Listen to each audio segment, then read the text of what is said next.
Luffy के gear 5 awakening के बाद वो एकदम कंप्लीटली डिफरेंट लेवल पे जा चुका है, जहाँ पे वो एक एल्डर और एडमायरल को एक साथ रोक के रख सकता है। और सिर्फ डेविल फ्रूट ही नहीं, लूफी तीनों टाइप की एडवांस हाकी पोजेस करता है, और ये तीनों टाइप की advanced hockey combined with one of the most powerful devil fruits in the series Luffy को वन पीस सीरीज का one of the strongest character बनाता है। But does that mean Luffy को कोई फाइट में हरा नहीं सकता? इसका आंसर है नो। अभी भी वन पीस वर्ल्ड में बहुत सारे ऐसे कैरेक्टर्स हैं जो कि लूफी को फाइट में कड़ी टक्कर दे सकते हैं, और टक्कर देना तो छोड़ो, वो लोग लूफी को हरा भी सकते हैं। और आज हम लोग इस वीडियो में इन्हीं सारे कैरेक्टर्स की बात करने वाले हैं जो कि लूफी को एक फाइट में हरा सकते हैं। इससे पहले मैं वीडियो स्टार्ट करूं, अगर तुम लोगों ने मेरे चैनल को सब्सक्राइब नहीं कर रखा है तो प्लीज कर लो, क्योंकि मैं इस चैनल पे ऐसे ही वन पीस रिलेटेड कंटेंट डालते रहता हूं। तुम लोगों में से 90% व्यूअर्स ने मेरे चैनल को सब्सक्राइब नहीं कर रखा है। सब्सक्राइब कर लो तुम लोग, मुझे 1K सब्सक्राइबर रीच करने में हेल्प करो। चलो अब हम लोग वीडियो स्टार्ट करते हैं। सबसे पहले रूल्स की बात कर लेते हैं। मैं उन्हीं कैरेक्टर्स की बात करने वाला हूं जो कि अभी वन पीस में जिंदा है। जो कैरेक्टर्स डेड हैं मैं उनको इंक्लूड नहीं करूंगा, और मैं जितने भी कैरेक्टर्स को इंक्लूड करूंगा उन्हें मैं फीट्स और पोर्ट्रेयल के बेसिस पे इंक्लूड करूंगा। और हमारी लिस्ट में पहला कैरेक्टर जो कि लूफी को बीट कर सकता है वो है किजारू। किजारू हमारे 3 ओजी एडमायरल में से एक है, और इसने हमें एगेड में दिखाया है कि ये गियर 5 लूफी से फाइट करने के फुल्ली केपेबल है। किजारू एगेड में मेंटली नर्व्ड होते हुए भी लूफी को एक अच्छी फाइट देता है, जहां पे ये गियर 4 स्नेकमैन लूफी को एकदम से आउट क्लास कर देता है। और लूफी के गियर 5 में जाने के बाद भी किजारू की परफॉर्मेंस उतनी भी ज्यादा खराब नहीं थी लूफी के सामने, जहां पे वो गियर 5 के स्पीड के साथ इजिली कैचअप कर पा रहा था और गियर 5 के साथ ब्लो टू ब्लो भी जा पा रहा था। एंड कीप इन माइंड, इस होल टाइम किजारू लूफी से लड़ना भी नहीं चाह रहा है। वो यहाँ पर एक मिशन के लिए आया है जो कि है वेगापंक को मारना, जो कि उसके लिए इस मिशन का सबसे हार्डेस्ट पार्ट है। इसीलिए वो लूफी को अवॉइड करके बार बार वेगापंक के पास जाना चाहता था। और लूफी वर्सेस किजारू के राउंड 1 की फाइट तब खत्म होती है जब लूफी ने व्हाइट स्टार गन से किजारू को नॉक डाउन कर दिया, और लूफी खुद भी गियर 5 के फॉर्म से एग्जॉस्ट हो जाता है। और फिर हम लोग देखते हैं किजारू व्हाइट स्टार गन से रिकवर भी कर चुका है, वहीं पे लूफी अभी तक एग्जॉस्टेड है। और लूफी के उस कंप्लीटली डिफेंसलेस स्टेट में किजारू चाहे तो लूफी को मार भी सकता है, बट किजारू चाहता था कि लूफी उससे वेगापंक को बचा पाए। इसलिए किजारू ने लूफी को खाना दिया और उसको उठा के फूड वेंडिंग मशीन के पास रखाया, जिससे लूफी जितना चाहे उतना खाना खा सकता है। इस सारी चीजों से हम लोग ये कंक्लूड कर सकते हैं कि लूफी और किजारू के फाइट में किजारू लूफी से सीरियसली नहीं लड़ रहा था, एंड अगर वो लूफी से सीरियसली फाइट करता तो लूफी को और अच्छी फाइट दे सकता था, एंड क्या पता लूफी को वो उस टाइम हरा भी सकता था। हम सभी को पता है लूफी का गियर 5 फॉर्म उसके लिए सबसे बड़ा पावर अप भी है और सबसे बड़ी लिमिटेशन भी है, क्योंकि गियर 5 में जाने के बाद लूफी कंप्लीटली एग्जॉस्टेड और डिफेंसलेस हो जाता है। एंड जैसा कि हम लोगों ने देखा है किजारू गियर 5 को आउटलास्ट कर सकता है, इसीलिए किजारू इस लिस्ट पे है। इन दोनों के बीच का बैटल तुम लोग 50-50 मान के चल सकते हो, जहाँ पे 50% लूफी का भी चांस है कि वो किजारू को हरा दे, बट किजारू भी लूफी को हरा सकता है। अब हम लोग चलते हैं इस लिस्ट के अगले कैरेक्टर पे, जो कि है Kuzan Aokiji, again one of the 3 OG admiral. Kuzan ने अकाइनू के साथ 10 दिनों तक फाइट की थी,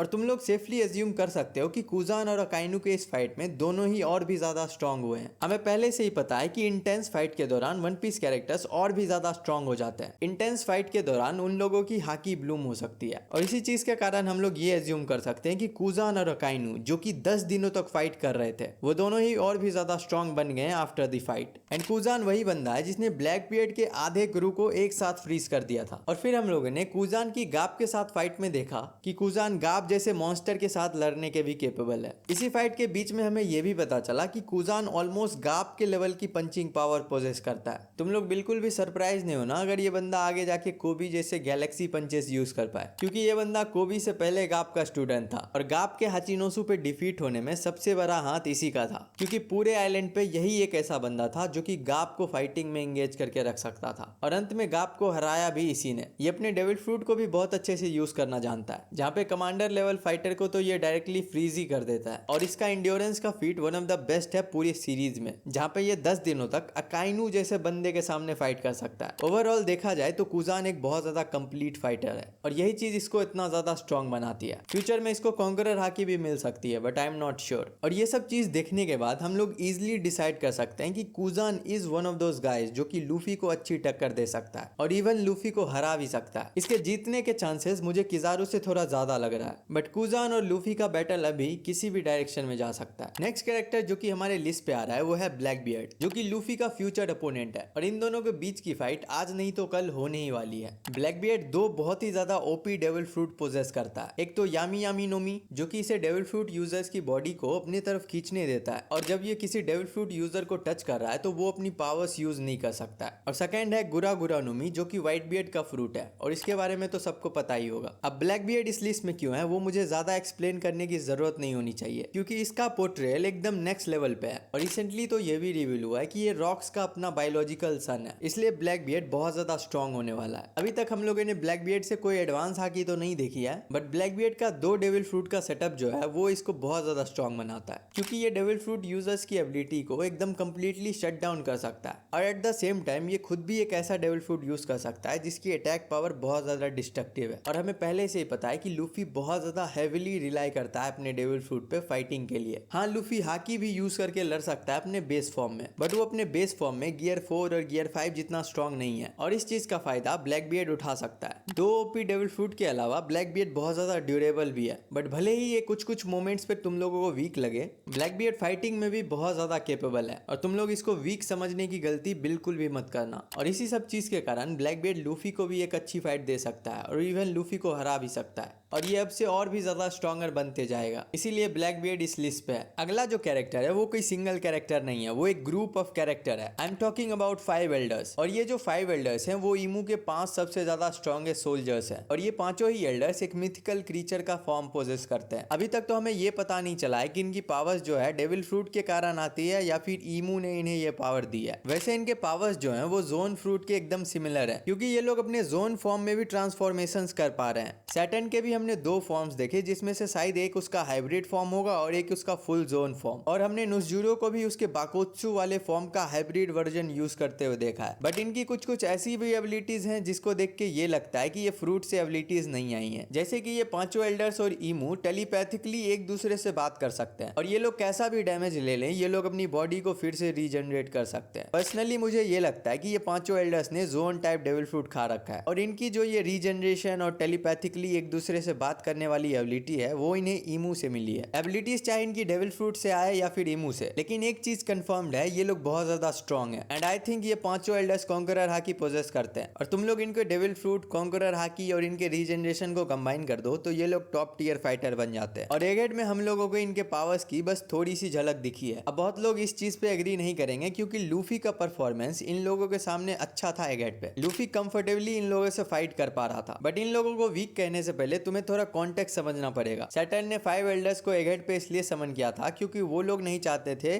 कि वेगा पंक अपनी ब्रॉडकास्ट में कुछ भी वर्ल्ड की हिस्ट्री बताए, और मोस्ट ऑफ द एल्डर्स के सामने उस टाइम पे सबसे बड़ी प्रॉब्लम यही थी। लूफी को वहां से भागने नहीं देना उनके लिए सेकेंडरी काम था। बट ये सब चीज को तुम लोग इग्नोर भी कर दो, फिर भी लूफी अभी 5 एल्डर्स को नहीं हरा सकता, क्योंकि इन लोगों के पास रीजनरेशन की पावर है जिसको अभी तक लूफी काउंटर करना नहीं जानता है। ऊपर से लूफी गियर 5 फॉर्म में बहुत ज्यादा टाइम के लिए नहीं रह पाता है, और जब गियर 5 का टाइमर खत्म हो जाता है तो लूफी एकदम डिफेंसलेस हो जाता है। ये वीडियो जब मैं बना रहा हूँ तब लोकी का फ्लैशबैक चल रहा है मांगा में, और आई थिंक एल्वाफ आर्क के एंड तक लूफी जो है रीजनरेशन को काउंटर करना जान जाएगा, और उसके बाद लूफी पांचों एल्डर्स में से मोस्ट ऑफ देम को हरा सकता है, 1-2 को छोड़ के आई गेस, जिसमें से पहला वारकुरी। लूफी एगेट पे सारे एल्डर्स को डैमेज कर पा रहा था, बट वारकुरी को तो लूफी डैमेज भी नहीं दे पाया, तो रीजनरेशन की बात भी छोड़ दो। एंड मुझे लगता है कि लूफी अगर रीजनरेशन को काउंटर करना जान भी जाएगा फिर भी वारकुरी उसके लिए टफ बैटल हो सकता है। और जो नेक्स्ट कैरेक्टर है वो रिसेंटली ही 5 एल्डर्स में अपॉइंट हुआ है। फिगरलैंड गार्लिंग का जो पोर्ट्रेयल है वो बाकी सारे एल्डर से बहुत ज्यादा अच्छा है। सबसे पहले तो ये होली नाइट्स का लीडर हुआ करता था, और अभी तक स्टोरी में जैसा हम लोगों ने देखा है होली नाइट्स एल्डर से नीचे की पोजीशन होल्ड करते हैं। तो बहुत लोग ये सोच रहे थे कि गार्लिंग एल्डर के इतना स्ट्रांग नहीं हो सकता है, बट ये चीज तुम लोग अपने दिमाग से बिल्कुल ही निकाल दो, क्योंकि गार्लिंग जो है शैंक्स का फादर है, और बस इसी चीज के कारण गार्लिंग जो है पांचों एल्डर से डिफरेंट है। ऊपर से गार्लिंग जो है गॉड वैली के 4 सेंट्रल फिगर्स में से एक है, और जब हम ये फर्स्ट टाइम इंट्रोड्यूस किया गया था तभी तुम लोगों को समझ में आ गया होगा कि ये बंदा बहुत ज्यादा स्ट्रांग है। ऊपर से इसकी उम्र भी ज्यादा है, और हमें पता है कि ओडा जो है ओल्ड मैन के पोर्ट्रेयल में कोई कमी नहीं छोड़ता। शैंक्स का फादर होने के कारण इसकी भी हाकी बहुत ज्यादा स्ट्रांग होने वाली है, और इस चीज के पीछे कोई लॉजिक तो नहीं है, बट वन पीस वर्ल्ड में ऐसा ही होता है। अगर वन पीस में तुम किसी स्ट्रांग फैमिली से आते हो तो तुम भी बहुत ज्यादा स्ट्रांग होगे, और यही चीज हम लोग शैंक्स और गार्लिंग पे भी अप्लाई कर सकते हैं। और शायद इसके पास सुप्रीम ग्रेड ब्लेड भी हो, क्या पता। एल्डर बनने से पहले ही मुझे लगता है गार्लिंग एक योंको लेवल लेवल फाइटर था और अब तो ये एक एल्डर बन गया है, जिसके कारण इसको एक नया डेविल फ्रूट और रीजनरेशन की पावर भी मिल सकती है, तो ये और भी ज्यादा स्ट्रांग हो जाएगा। और लूफी अभी जितना स्ट्रांग है उस हिसाब से तो वो गार्लिंग को नहीं हराने वाला। ऑनरेबल मेंशन में तुम लोग शैमरॉक को भी ऐड कर सकते हो, क्योंकि उसकी भी पावर्स के बारे में हमें कुछ खास पता नहीं है, बट वो बंदा शैंक्स का ट्विन ब्रदर है और ऐसा जरूरी नहीं है कि ट्विन ब्रदर्स है तो सेम ही लेवल का स्ट्रांग होगा। और ये चीज हम लोगों ने सांजी और उसके भाइयों से देख चुकी है, बट ये बंदा शैंक्स का ब्रदर है भाई, और प्लॉट के लिए भी बहुत ज्यादा इंपॉर्टेंट है, तो ये बंदा तो बहुत ज्यादा स्ट्रांग होने ही वाला है, इसलिए मैंने इसको भी ऑनरेबल मेंशन में डाल दिया। अगला कैरेक्टर है नेवी का करंट फ्लीट एडमायरल अकाइनू, और अकाइनू को इस लिस्ट पे रखने का सबसे बड़ा रीजन है इसका पोर्ट्रेयल। ओडा ने इसके बारे में ऐसी ऐसी चीजें कह के रखी है कि तुम लोग सोचोगे कि ये बंदा कितना ज्यादा स्ट्रांग है। एक बार ओडा ने कहा था कि अगर अकाइनू वन पीस का मेन कैरेक्टर होता तो वो एक साल के अंदर वन पीस ढूंढ लेता। और इसके डेविल फ्रूट के भी बारे में ओडा ने बोल रखा है कि इसका डेविल फ्रूट सबसे ज्यादा डिस्ट्रक्टिव पावर होल्ड करता है। और भी चीजें बोली है ओडा ने, बट हम लोग उस चीज के डिटेल में अभी नहीं जाते हैं। अकाइनू की पावर सबसे पहले हम लोगों ने मरीन फोर्ड में देखी थी, जहाँ पे उसे व्हाइट बियर्ड से लड़ने में कोई दिक्कत नहीं हो रही थी, जहाँ पे वो व्हाइट बियर्ड के डेविल फ्रूट इन्फ्यूज्ड ब्लेड को अपने पैरों से रोकता है, और वो भी हाथ पॉकेट में दिए हुए। उसके बाद ये व्हाइट बियर्ड से एफर्टलेसली क्लैश कर पा रहा था, और इसने फाइटिंग के दौरान व्हाइट बियर्ड के पेट में भी छेद कर दिया और उसका आधा फेस भी उड़ा दिया। अब जो लोग बस वन पीस एनिमे देख के यहाँ आए उन लोगों का ओपिनियन इस चीज पे थोड़ा डिफरेंट होगा, क्योंकि पूरे फाइट में व्हाइट बियर्ड अकाइनू पे बस 2 अटैक करता है, जहाँ पे उसने पहला अटैक तब किया था जब उसने देखा था कि अकाइनू ने एस को मार दिया। अब तुम लोग ही सोचो, ये पूरे गुस्से से भरा हुआ व्हाइट बियर्ड अकाइनू के पीठ पीछे से अटैक करता है, और एनीमे में इसको ऐसा दिखाया गया है कि अकाइनू को पता चल जाता है कि व्हाइट बियर्ड जो है उसके पीछे आ गया, जो कि ऐसा बिल्कुल नहीं है। बट इतने पावरफुल अटैक से तुरंत ही रिकवर करके अकाइनू उसका आधा फेस जला देता है, और फिर व्हाइट बियर्ड अकाइनू पे एक दूसरा अटैक यूज करता है, जिससे बहुत लोगों को ऐसा लगता है कि अकाइनू डिफीट हो गया इस अटैक से, बट ऐसा बिल्कुल नहीं है। अकाइनू बस खाई में गिर गया था, और अकाइनू जब फिर से जमीन खोद के ऊपर आया तो वो लिटरली सबसे लड़ने के लिए रेडी था। सारे व्हाइट बियर्ड के कमांडर्स ऊपर से क्रोकोडाइल अकाइनू के सामने खड़े हुए थे उसको रोकने के लिए, बट अकाइनू को घंटा फर्क नहीं पड़ रहा था उस टाइम पे कि सामने कितने हैं। वो लिटरली उन सब से एक साथ लड़ने चला जाता है। ऊपर से अकाइनू कूजान को भी हरा के बैठ चुका है, वही कूजान जो गाप के साथ बॉक्सिंग कर पा रहा था। कूजान के साथ अकाइनू ने 10 दिनों तक फाइट की थी, जहाँ पे तुम लोग इस चीज से समझ सकते हो कि इसका एंड्योरेंस कितना ज्यादा अच्छा है। जहाँ पे कूजान और अकाइनू एक दूसरे को मारने के लिए लड़ रहे थे, फिर भी अकाइनू ने कूजान जैसे फाइटर से 10 दिनों तक फाइट की थी और उसको डिफीट भी किया। तो तुम लोग सोच लो ये कितना ज्यादा इंप्रेसिव है। और अकाइनू के स्ट्रांग होने के पीछे एक और रीजन है, अकाइनू बिग मॉम और काइदो जैसा स्टूपिड नहीं है। अभी तक लूफी ने जितने भी अपोनेंट्स को फेस किया है उन लोगों के हार के पीछे सबसे बड़ी ये गलती है कि वो लोग लूफी को अंडर एस्टिमेट करते हैं। जब वो लोग लूफी को मार सकते हैं तो वो लोग लूफी को मारते नहीं है, और लूफी फिर से और भी ज्यादा स्ट्रांग बन के उनसे लड़ने आ जाता है। बट अकाइनू के सामने ये सब चीज बिल्कुल नहीं होने वाली। अकाइनू जब तक किसी का फेस ना उड़ा दे या फिर किसी के पेट में छेद ना कर दे तब तक वो अटैक करना बंद नहीं करता है। वो किसी भी अपोनेंट से लड़ता है तो वो किल के लिए जाता है, और ये चीज अकाइनू को बहुत ज्यादा डेडली बना देती है। ऊपर से तुम लोग 100% ये मान के चलो कि इसके पास कॉन्करर हाकी है, और जब भी ये फाइट करेगा तो तुम्हें दिख जाएगा। और हम लोगों को लूफी की कंडीशन तो पता ही है, 10 दिन तो छोड़ ही दो, लूफी आधा घंटा भी गियर 5 फॉर्म में नहीं बिता सकता है। उसे बीच बीच में खाने की जरूरत पड़ती है गियर 5 फॉर्म को मेंटेन करने के लिए, और वो सब चीज अकाइनू के सामने होने वाला है नहीं। इसलिए मुझे लगता है अकाइनू लूफी को अभी बीट कर सकता है। अगला कैरेक्टर जो कि लूफी को अभी हरा सकता है वो है मीहॉक। मीहॉक वर्ल्ड का स्ट्रॉन्गेस्ट स्वॉर्ड्समैन है और जोरो का एंड गोल अपोनेंट है। और अभी तक हम लोगों ने इससे कुछ फीट्स तो नहीं देखे हैं, बट हमें इतना पता है कि ये बंदा शैंक्स के साथ डुअल करता था, और इनके डुअल को लेजेंडरी माना जाता था पूरे वन पीस वर्ल्ड में। और मैं झूठ नहीं बोल रहा हूँ, अगर ये बंदा शैंक्स से कनेक्टेड नहीं होता तो इसकी इतनी ज्यादा हाइप नहीं होती जितनी इसकी है। ओडा ने मीहॉक को एक तरह से शैंक्स का राइवल पोर्ट्रे किया है, तो ये बंदा शैंक्स के आसपास के ही लेवल का होने वाला है, और ये शैंक्स से ज्यादा भी स्ट्रॉन्ग निकल सकता है, क्योंकि ओडा ने इसे वर्ल्ड का स्ट्रॉन्गेस्ट स्वॉर्ड्समैन का टाइटल दे रखा है। मुझे खुद पर्सनली ये लगता है कि मीहॉक शैंक्स से ज्यादा स्ट्रॉन्ग है, बट जब तक हम लोग मीहॉक से कुछ फीट्स नहीं देख लेते हैं तब तक हम लोग उसको शैंक्स के लेवल पे नहीं रख सकते। मीहॉक की बाउंटी 3.59 बिलियन है, और ये इतनी बड़ी बाउंटी बेसिकली इसके स्ट्रेंथ पे दी गई है, क्योंकि मीहॉक अपने पूरे पायरेटिंग करियर में ज्यादातर टाइम अकेला ट्रैवल करता था। भले ही इसने कॉन्करर हाकी शो नहीं की है, बट तुम लोग लिख के ले सकते हो कि इसके पास सारे टाइप के एडवांस हाकी हैं, बिल्कुल शैंक्स की तरह। और ये सबसे ज्यादा strong supreme grade blade Yoru भी पोजेस करता है, जिसको इसने ब्लैक ब्लेड में कन्वर्ट कर दिया। और र्यूमा के अलावा ये अकेला बंदा है जो ये चीज कर पाया। मीहॉक अभी के वन पीस वर्ल्ड में एक बहुत ही ज्यादा टॉप टियर फाइटर है, और ज्यादा फाइटर वन पीस वर्ल्ड में नहीं है जो कि मीहॉक को डिफीट कर सकते हैं, इंक्लूडिंग लूफी। नेक्स्ट कैरेक्टर जिसके सामने आई डोंट थिंक लूफी अभी जीत सकता है वो है shanks. Shanks one of the strongest character है पूरे वन पीस सीरीज में, और जो चीज इसको एकदम अलग बनाती है वो है इसकी हाकी की मास्टरी। टाइम आफ्टर टाइम हमें ये दिखाया गया है कि शैंक्स की कॉन्करर हाकी अलग ही लेवल पे है, जहाँ पे बस ये अपनी कॉन्करर हाकी यूज करके 2-4 किलोमीटर दूर एक एडमायरल को पैरालाइज कर सकता है। बहुत ज्यादा स्ट्रॉन्ग ऑब्जर्वेशन हाकी और फ्यूचर साइट भी ये पोजेस करता है और इसकी अटैक पोटेंसी इतनी ज्यादा है कि ये किड और किलर को अपने एक शॉर्ट स्विंग से हरा देता है। और ये वही किड है जो बिग मॉम के साथ इक्वल फुटिंग पे लड़ रहा था। शैंक्स की हाकी, पोर्ट्रेयल और फीट्स तीनों ही टॉप नॉच है एंड मुझे नहीं लगता है लूफी अभी तक शैंक्स के लेवल को रीच कर पाया है। ये सारी चीजों को देखते हुए मैं कॉन्फिडेंटली ये कह सकता हूँ कि लूफी अभी शैंक्स को नहीं हरा सकता। लूफी जितनी ज्यादा तेजी से ग्रो करता है वो शैंक्स के लेवल पे जल्दी पहुंचने वाला है, बट वो अभी उस लेवल पे नहीं है। मे बी एल्बाफ के बाद लूफी उस लेवल पे जा सकता है, बट उसके लिए हमें वेट करना पड़ेगा। नेक्स्ट कैरेक्टर है मंकी डी ड्रैगन, जो कि लिटरली लूफी का बाप है। और ड्रैगन इसलिए इस लिस्ट पे है क्योंकि वो मंकी डी फैमिली से बिलोंग करता है। मंकी डी फैमिली में देखो गाप जो है वो ओल्ड हो चुका है, लूफी जो है अपने प्राइम में नहीं है, तो फिर एक ही कैरेक्टर बचता है जो कि मंकी डी फैमिली का है और अपने प्राइम में है, और वो है ड्रैगन। और ड्रैगन वन पीस वर्ल्ड का सबसे ज्यादा वांटेड पर्सन है और ये इसलिए है क्योंकि रिवॉल्यूशनरी आर्मी जो है वर्ल्ड गवर्नमेंट से डायरेक्ट लड़ना चाहती है। बट इसका मतलब ये नहीं है कि ड्रैगन वीक है। अभी तक हम लोगों ने जितना देखा है ड्रैगन के पास एक वेदर रिलेटेड डेविल फ्रूट है जो कि जब भी रिवील होगा बहुत ज्यादा स्ट्रॉन्ग होने वाला है। और ये मंकी डी फैमिली से बिलोंग करता है, इसलिए इसकी कॉन्करर हाकी, आर्मामेंट हाकी और ऑब्जर्वेशन हाकी सारी चीजें अच्छी होगी। अभी तक ड्रैगन से हमें कुछ खास फीट्स तो नहीं देखने मिले हैं, बट इसका पोर्ट्रेयल इतना अच्छा है कि हम लोग इसे अभी के लूफी से स्ट्रॉन्गर मान सकते हैं। और जो फाइनल कैरेक्टर इस लिस्ट पे आ रहा है जो कि लूफी को एब्सोल्युटली डिफीट कर सकता है वो है ईमू। और ईमू अभी का नहीं, पूरे वन पीस वर्ल्ड की हिस्ट्री का सबसे ज्यादा स्ट्रॉन्गेस्ट कैरेक्टर है और ये लूफी का एंड गेम अपोनेंट भी है। मतलब लूफी की जो फाइनल फाइट है इसी से होने वाली है। और एल्बाफ में हम लोगों ने देखा था कि ईमू ने जब गुंको को पोजेस किया तो उसका फॉर्म कैसे चेंज हो गया था। ईमू लिटरली डेविल है और ईमू के पास इतनी ज्यादा एबिलिटीज है कि तुम लोग सोच में पड़ जाओगे। सबसे पहले तो फाइव एल्डर्स के तरह ही